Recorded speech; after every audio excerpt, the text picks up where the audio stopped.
Welcome to our channel. నేను మీ తేజ. ప్రస్తుతం మనతో పాటు సీనియర్ జర్నలిస్ట్ భరద్వాజ్ గారు ఉన్నారు. నమస్తే సార్. నమస్తే. సో రీసెంట్గా మోడీ గారు నాగేశ్వరరావు గారి గురించి మాట్లాడారు. ఆయన తెలుగు చిత్ర పరిశ్రమకు ఎంతో మేలు చేశారు.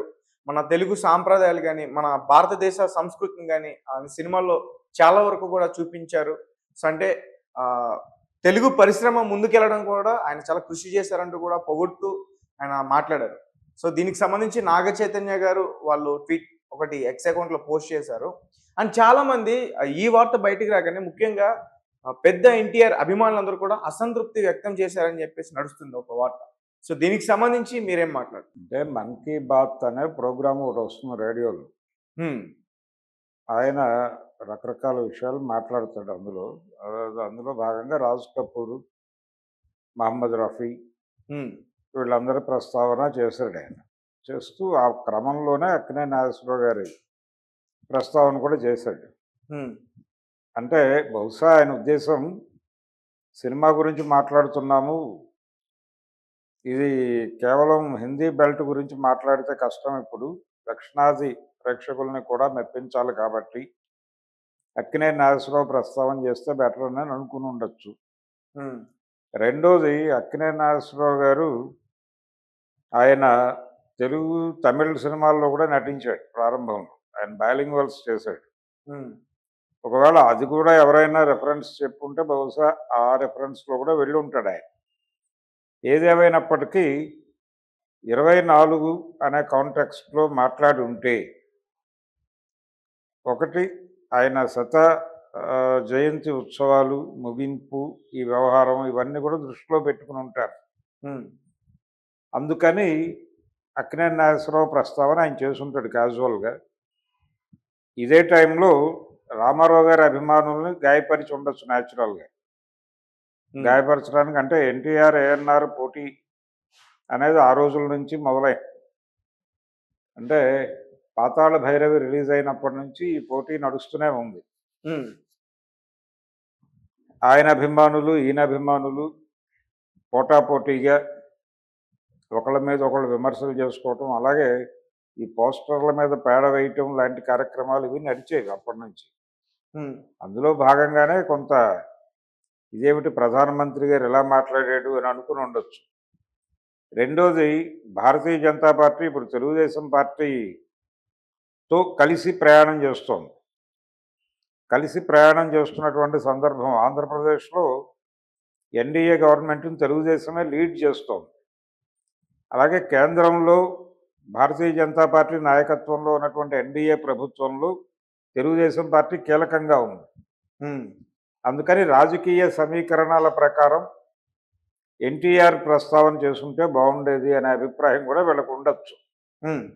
ఇది ఎందుకు మానేసి ఆయన ఏఎన్ఆర్ భజన చేశాడు అనేది కొంచెం ఇబ్బంది పెట్టిన అంశంగా మారుండొచ్చు. ఆయన ఆల్రెడీ గతంలో బహిరంగ వేదికల మీద ఎన్టీ రామారావు గారి గురించి చాలా సందర్భాల్లో మాట్లాడాడు. నిజానికి తెలుగుదేశం పార్టీతో పొత్తు పెట్టుకోవాలి అనుకున్నప్పుడు 2014 ఎన్నికల కంటే ముందు ఎన్నికల శంఖారావాన్ని పూరిస్తూ హైదరాబాదులో పెట్టినటువంటి బహిరంగ సభలో ఆయన ఎన్టీ రామారావు గారి గురించి మాట్లాడుతూనే మొదలుపెట్టాడు. ఇది ఒక ప్రక్రియ. అయితే సినిమాల గురించి మాట్లాడుతూ NTR political and cinema personality, ANR కేవలం సినిమా పర్సనాలిటీ మాత్రమే. అందుకని ఆ కాంటెక్స్ట్లో కూడా ఆయన ఏఎన్ఆర్ గురించి మాట్లాడదాం, సినిమాల గురించి మాట్లాడుతున్నాం కదా లైటర్ విన్లో.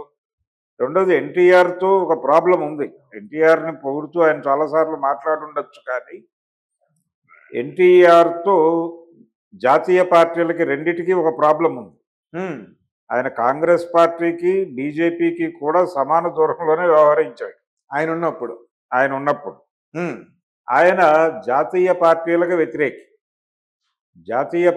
వ్యతిరేకంగా ఢిల్లీలో ఆయన ప్రాంతీయ పార్టీల కూటమిని అధికారంలోకి తీసుకురావాలి అని ప్రయత్నాలు చేసినటువంటి రాజకీయ నాయకుడు.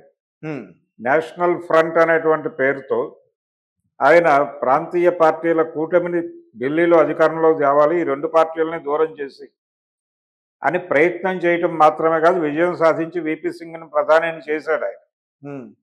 విపి సింగ్ ప్రధాని కావడంలో ఈయన క్రియాశీలక పాత్ర ఎన్టీఆర్. ఉమ్, అందుకని ఆయన మీద ఎన్టీఆర్ చేసిన 100 తప్పులు అని భారతీయ జనతా పార్టీ ఒక పుస్తకం వేసింది ఉమ్, ఒక దశలో. అయితే 84లో ఆయన చేసినటువంటి ప్రజాస్వామిక పోరాటంలో భారతీయ జనతా పార్టీ కూడా కలిసి కదిలింది. ఎన్టీఆర్కి మద్దతు ప్రకటించి ఆయనతో పాటు ట్రావెల్ అయ్యారు వీళ్ళు కూడా. ఉమ్, అయినప్పటికీ అంటే రామారావు గారు తిరిగి ముఖ్యమంత్రి అయ్యాడు. ముఖ్యమంత్రి అయ్యి ఆ తర్వాత అసెంబ్లీ డిజాల్వ్ చేసినప్పుడు కూడా భారతీయ జనతా పార్టీకి కొన్ని సీట్లు గెలుచుకోవడానికి అవకాశం కల్పించిన సందర్భం కూడా ఉన్నప్పటికీ ఉమ్, ఆయన భారతీయ జనతా పార్టీతో కొంచెం దూరం మెయింటైన్ చేస్తూ ఉండేవాడు. ఒక దశలో వాజ్పేయి గారు కాదు, అద్వానీ గారు మీరు కాషాయం వేస్తారు కదా, ఎందుకు ఇలా అన్ని పార్టీలు అంటే ఈ జాతీయ పార్టీలకు సమాన దూరం అనేటువంటి కార్యక్రమం ఏమిటి అని అడిగాడు ఆయన.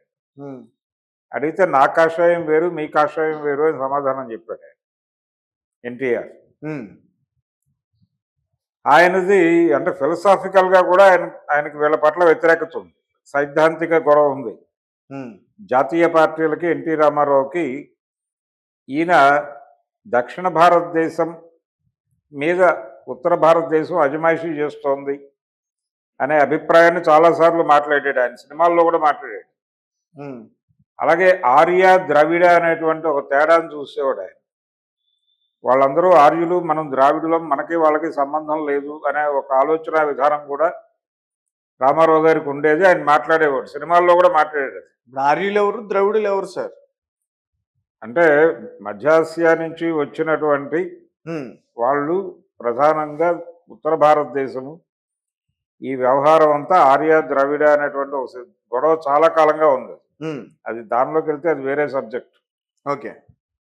అందుకనే ఈ ద్రవిడవాదం అనేది ఆయన మాట్లాడేవాడు. రాముడి మీద కూడా ఆయన అభిప్రాయం అదే.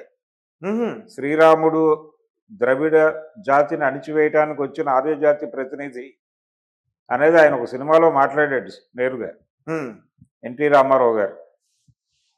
ఆయన శ్రీరామ పట్టాభిషేకం అనే సినిమా ఆయనే డైరెక్షన్ చేస్తూ ఆయనే స్క్రిప్ట్ రాసుకుని సినిమా తీసి దానిలో రావణ పాత్ర ఆయనే వేసి శూర్పణఖ ముక్కు చెవులు కోసం సన్నివేశంలో ఆయన డైలాగ్, ఆ మునిమృత్యుల ప్రేరణతో మన ద్రవిడ జాతిని అంతం చేయటానికి వచ్చిన ఆర్య జాతి ప్రతినిధి రాముడు ఉమ్, అంటాడు ఆయన. కాబట్టి అలా సైద్ధాంతికంగాను రాజకీయంగాను ఆయనకు భారతీయ జనతా పార్టీతోనూ భారతీయ జనతా పార్టీ నమ్ముకున్న రాముడితోనూ చాలా గొడవలు ఉన్నాయి. ఉమ్, అందుకని ఎన్టీఆర్కి ఉన్న ప్రజాదరణ రీత్యా ఆయన గురించి మాట్లాడుకోవాలి అనిపించినప్పటికీ అనేక విధాలుగా ఆయన భారతీయ జనతా పార్టీకి కొరకరాని కొయ్యి. నాగేశ్వరరావుతో ఆ ప్రాబ్లం లేదు, ఉమ్. అక్కినేని నాగేశ్వరరావు గారితో ఆ సమస్యలు ఏవీ అంటే లేవు. పొలిటికల్ గా లేరు, సినిమాల్లోనే ఉన్నారు. సినిమాల్లోనే ఉన్నాడు. రామారావు గారు సినిమాల్లో కూడా మాట్లాడాడు. ఉమ్, సినిమాల్లో కూడా ఆయన తాత్విక సిద్ధాంతాలు మాట్లాడేవాడు.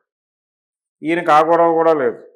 అందుకని ఎన్టీఆర్ కంటే కూడా నాగేశ్వరరావు వీళ్ళకి బెటర్గా కనిపిస్తాడు.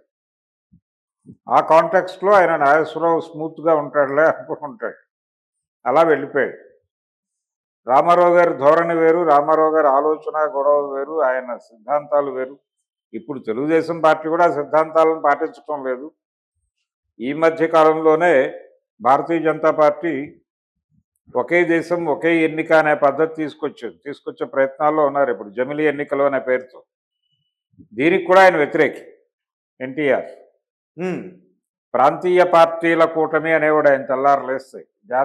జాతీయము జాతీయ రాజకీయాలు భారతదేశం ఇవన్నీ ఆయనకి పట్టేవి కాదు. అందుకని ఇప్పుడు వాస్తవానికి ప్రాంతీయ పార్టీలను చంపేసే ప్రోగ్రాం అది. ఏది? జమిలీ ఎన్నికలు అనేవి. ఒకే దేశం ఒకే ఎన్నిక అనే నినాదం ప్రాంతీయ పార్టీలను చంపేయటానికి పెట్టింది. ఉమ్, ఇది ఎన్టీ రామారావుకు వ్యతిరేకమైన నిర్ణయం. అందుకని కూడా ఎన్టీఆర్ వర్సెస్ ఈ కాన్ఫ్లిక్ట్ ఉంది. అందుకని కూడా ఆయన కొంచెం లైటర్ విన్లో వెళ్దాము, రాజ్ కపూర్ గురించి మాట్లాడుతున్నాం కాబట్టి ఆ ఏరియాలో ఆయన్ని పోలినటువంటి వాళ్ళు ఎవరున్నారో ఆర్టిస్టులు అన్న పద్ధతిలో అక్కినేని నాగేశ్వరరావు గురించి మాట్లాడేశాడు. వాళ్ళ కుటుంబం కూడా ఆయనకు థ్యాంక్స్ చెప్పేసింది, నాగ చైతన్య అండ్ శోభిత. ఉమ్, అయిపోయింది అక్కడికి. రామారావు గారి అభిమానులు నరేంద్ర మోడీ రామారావు గారిని పొగడకపోవడమే మంచిది అనుకోవడం మంచిది. రామారావు గారు అంటే రామారావు గారు ఇప్పటికీ భయపెడుతున్నాడు వాళ్ళని, అందుకనే మాట్లాడలేదు అనుకోవడం బెటర్. అంతే తప్ప ఆయన పొగడాలి అనుకోనక్కర్లేదు. భారతీయ జనతా పార్టీతో పొడిగించుకోవాలి లేకపోతే పొగిడించుకోవాలి అని ఆయన ఏ రోజు అనుకోలేదు ఎన్టీఆర్. ఓకే. కాబట్టి ఆయనకేం అక్కర్లేదు ఈ గొడవ. ఆయన రాజకీయంగాను తాత్వికంగాను ఆయన ఒక భిన్నమైనటువంటి రాజకీయ నాయకుడు. చంద్రబాబులా కాదు. చంద్రబాబు గారి కంటే కూడా రామారావుకి కొన్ని నిశ్చిత అభిప్రాయాలు ఉన్నాయి. ఆ నిశ్చిత అభిప్రాయాల మేరకు ఆయన తెలుగుదేశం అనే పార్టీ పేరు పెట్టాడు. ఇంకెవరికి ఆ ధైర్యం లేదు. అలాగే వీరబ్రహ్మేంద్ర స్వామి జీవిత చరిత్ర అనే సినిమా తీయగల సత్తా కూడా ఆయన ఒక్కడికే ఉంది. అంటే యాంటీ బ్రాహ్మిన్ కూడా ఆయన కొంచెం యాంటీ బ్రాహ్మిన్ ధోరణిలో ఉండేవి ఆయన సినిమాలు. ఆ ధోరణితో ఆ అభిప్రాయాలు ఉండటం వల్లనే ఆయన వీరబ్రహ్మేంద్ర స్వామి చరిత్ర సినిమా తీశాడు. విశ్వామిత్ర తీయటం వెనకాల కూడా ఆయన ఉద్దేశం అదే. ఓకే. కాబట్టి యాంటీ హిందీ అనేది కూడా ఒక ఐడియాలజీ ఉండేది. Anti Hindi, anti Brahmin, anti Congress, ఇలా రకరకాల సిద్ధాంతాలు ఉండేవి. ఆ సిద్ధాంతాలు అన్నిటి నుంచి చూస్తే భారతీయ జనతా పార్టీ ఎన్టీఆర్ని పొగడకపోవడమే మంచిది. Right sir. Thank you. Thank you so much. Thank you.